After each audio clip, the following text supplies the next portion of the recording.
The psychological toll of last week's powerful back-to-back earthquakes is having some lasting effects. I'm Mark Liverman with how California residents are recovering, fearful that another even bigger quake will hit next. And a woman who was once charged with trying to drown her child in Montana has now succeeded in killing that child in another state, California. Coming up, how family members are reacting to that tragedy.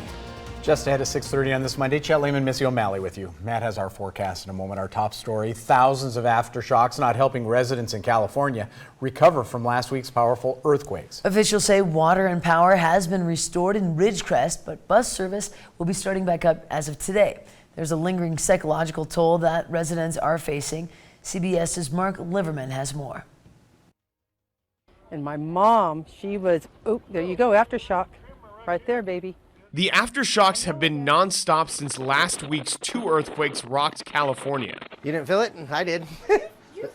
There it was again. More than 3,000 have hit since Thursday. For residents in Ridgecrest and Trona, it's a constant reminder of the dangers they face. You hear that rumble a little bit? Mother Nature let us know that, yeah, she's still boss. Gonna put us back in our place. The fear of another major quake has caused some to sleep outside. It's kind of scary because you never know if it could actually happen again, and I'm kind of scared about it still. For many, the cleanup will take days. For others, weeks. With the damage that's here, if another quake comes, I'm scared what's going to happen. It's all separating right here. This is going to basically fall in. I don't think that it's a safe place to stay. At a town hall meeting last night, officials offered physical and emotional support. Get you back to being okay with going back into your house, being okay with going back inside a building, being okay going back to work. But it may be a while before they feel safe again. It's the toughest, I think, psychologically for us because we don't like being upstairs anymore. California Governor Gavin Newsom said he hopes this is a wake-up call for everyone to be better prepared. Mark Liverman, CBS News.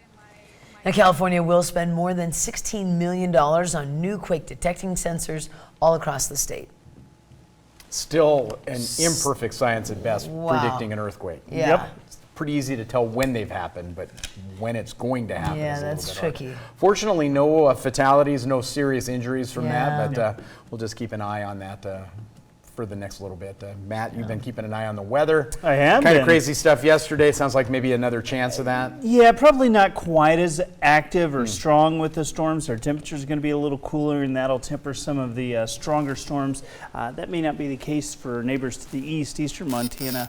Southeastern Montana in particular look like they'll be under the gun today. Temperatures into the 40s, maybe some 50s.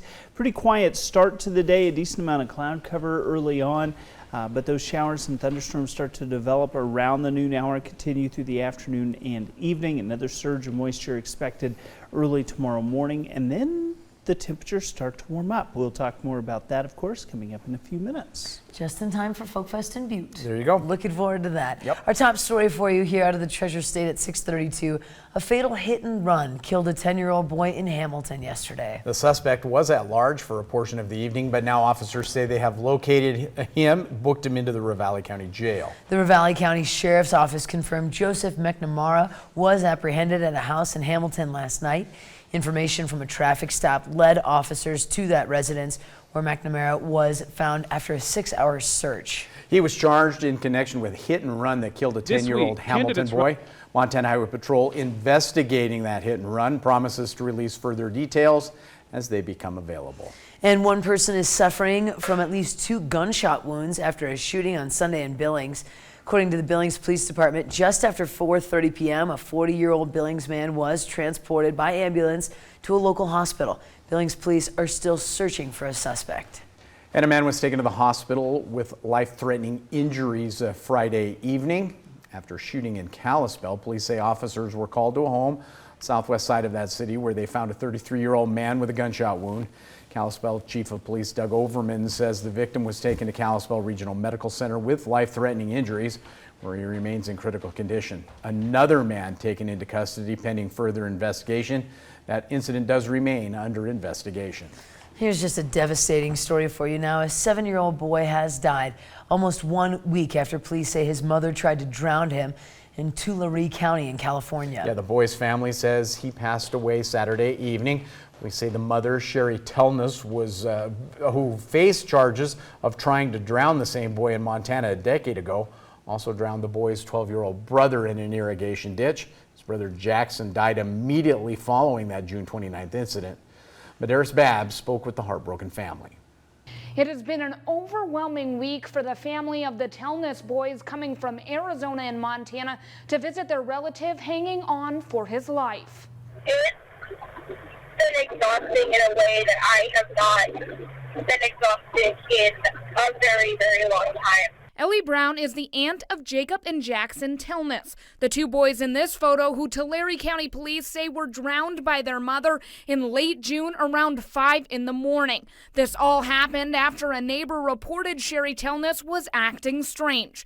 Brown and the rest of her family, including Jacob Telness, the boy's father, dropped everything and traveled to California to see his surviving son.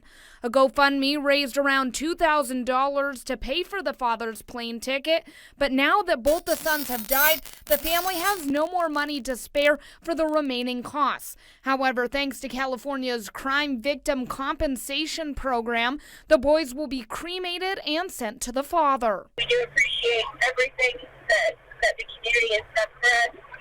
It's been very, very moving, in my opinion. And I know Jacob is very, very, very grateful. The family is asking anyone who can to donate to the GoFundMe page because they are already in debt from the traveling cost and lost wages. You can find the link on our website. Madaris Babb, CBS 47 Eyewitness News. Madaris tells us Telness faces multiple murder charges and will appear in court on August 15th. And state fundraising reports were released this week highlighting what is likely to be a highly contested campaign for Montana's next governor race. MTN's Jonathan Ambarian takes a closer look at those numbers. This week, candidates running for Montana state offices in 2020 filed fundraising reports covering the months of April, May, and June. The most expensive race is the Republican primary for governor. Congressman Greg Gianforte raised by far the most during the most recent period. Since launching his campaign last month, he collected more than $584,000. He loaned his own campaign $50,000. Attorney General Tim Fox raised about $109,000 in the last quarter, bringing his total for the year to about $312,000. State Senator Al Olszewski of Kalispell reported just over $142,000 over the last 3 months, including a $100,000 loan he made to the campaign. In the Democratic primary, House Minority Leader Casey Schreiner of Great Falls has collected almost $33,000 since launching his campaign in June. Former State Representative Riley Neal of Livingston also entered the race last month and has raised $325. Lieutenant Governor Mike Cooney launched his campaign after the most recent deadline, so he didn't have any fundraising to report. All of these candidates are running to succeed Governor Steve Bullock, who is termed out and cannot run again in 2020. In Helena, Jonathan Ambarian, MTN News.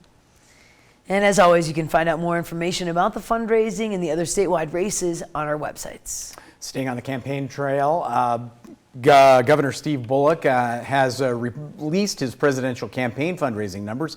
He raised more than $2 million in the 6 weeks that ended last Sunday. He also says he hit another threshold to qualify for the second Democratic candidates debate later this month in Detroit. Bullock's campaign said he has donors from all 50 states. Now, while Bullock took in $2 million, that's well beyond fundraising leaders like Joe Biden with $21.5 million during the second quarter, and South Bend, Indiana Mayor Pete Buttigieg at almost $25 million. His campaign also says he hit the minimum on a fifth poll that will qualify him for the July Democratic presidential candidates debate in Detroit. Politico reports Bullock is among 4 candidates fighting for the final 3 spots, and that tiebreakers will decide who's in and who's out. We do have to take a quick break here on your Monday morning.